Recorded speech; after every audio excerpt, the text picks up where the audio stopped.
So example number 40।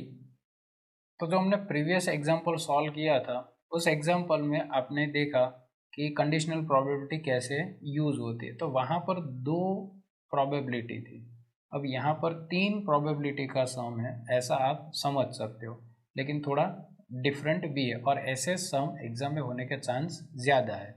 सबसे पहले आपको 4000 प्रोड्यूस होता है, ऐसी कोई एक फैक्ट्री का डेटा दिया है। दूसरा, वहाँ पर 3 मशीन काम करते हैं, मशीन ए, बी एंड सी, और अब जो प्रोड्यूस है, जो उसका प्रोडक्शन है, वो B and C equal production करते हैं, और जो मशीन ए है वो बी से डबल, मतलब बी एंड सी इक्वल करते हैं, तो बी से डबल करते हैं या तो सी से डबल करते हैं, कोई भी सेम है। नेक्स्ट है डिफेक्टिव, ए 2% डिफेक्टिव देता है, मशीन बी 1% डिफेक्टिव देता है और मशीन सी 3% डिफेक्टिव देता है।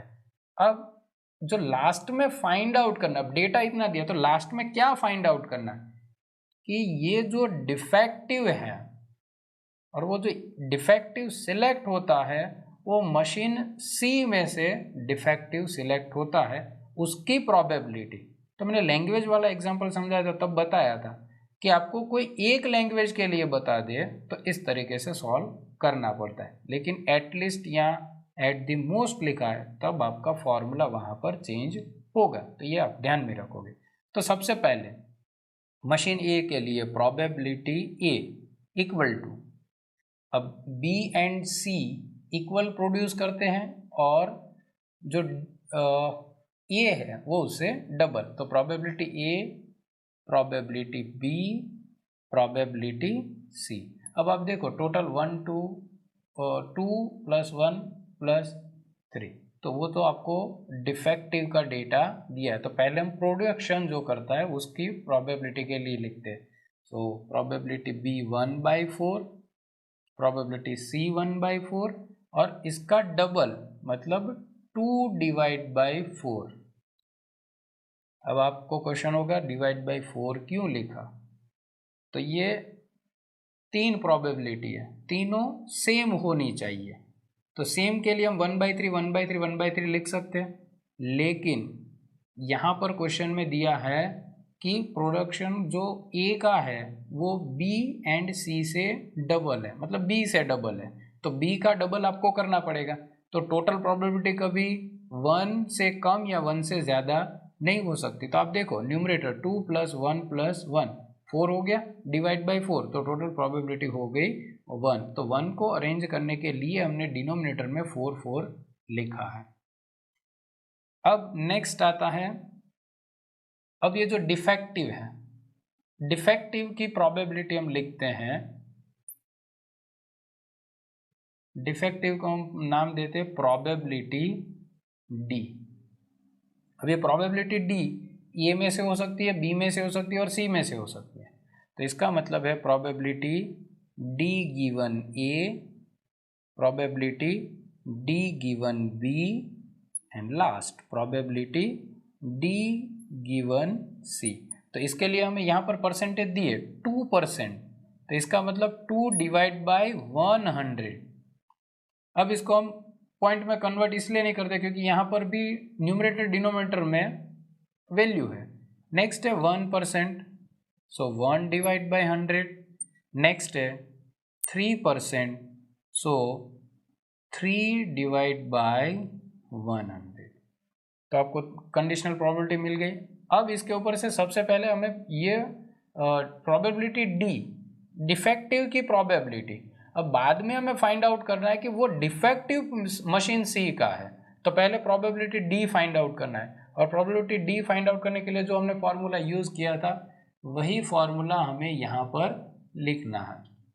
So probability A into probability D given A plus probability B into probability D given B plus probability C into probability D given C.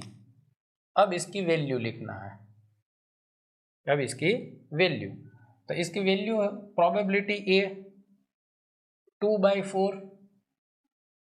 Into probability D given है 2/100 plus probability B 1/4 into D given B 1/100 plus probability C 1/4 into 3/100।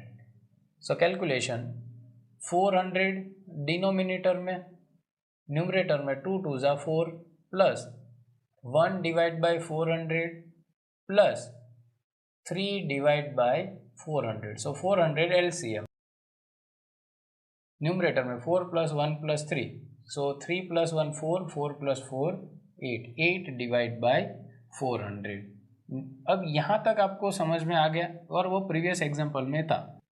अब आगे आपको question में दिया गया है कि वो मशीन सी में से डिफेक्टिव है, तो यहाँ पर आपको अब फाइंड आउट करना है प्रोबेबिलिटी सी गिवन डी, मतलब मशीन सी उसमें से डिफेक्टिव मिलता है। तो इसका फॉर्मूला है probability C intersection D divide by probability D. अब प्रोबेबिलिटी डी की वैल्यू तो आपने फाइंड आउट कर दिया है।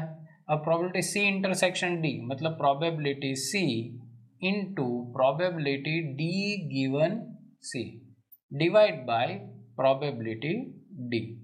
अब इसकी वैल्यू हमारे पास है प्रोबेबिलिटी सी, तो यहाँ पर वैल्यू है प्रोबेबिलिटी डी गिवन सी, तो इसकी वैल्यू भी यहाँ पर है, और प्रोबेबिलिटी डी वो वैल्यू यहाँ पर हमें मिल गई है।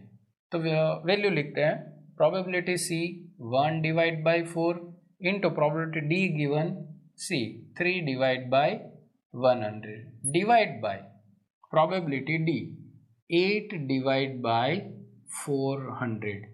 सो सिंपली कैलकुलेशन है 4 × 100 400 और न्यूमरेटर में 3 × 1 3, सो डिनोमिनेटर में 8/400। अब आप देख सकते हो 400 कैंसल और आपका answer 3/8। So probability C given D. अब देखो डी गिवन सी, इसका मतलब क्या है कि ये जो डिफेक्टिव है वो सी मशीन का है, और सी गिवन डी का मतलब है कि जो डिफेक्टिव मिलता है वो सी मशीन में से मिलता है। मतलब सी मशीन का डिफेक्टिव तो 3% है, तो समझ लो कि 3/100 है, तो 100 में से 3 डिफेक्टिव है, तो 3 में से कोई एक डिफेक्टिव और वो मशीन सी में से। तो ये दोनों में आप कंफ्यूज नहीं होना कि सी गिवन डी कब लिखना है और डी गिवन सी।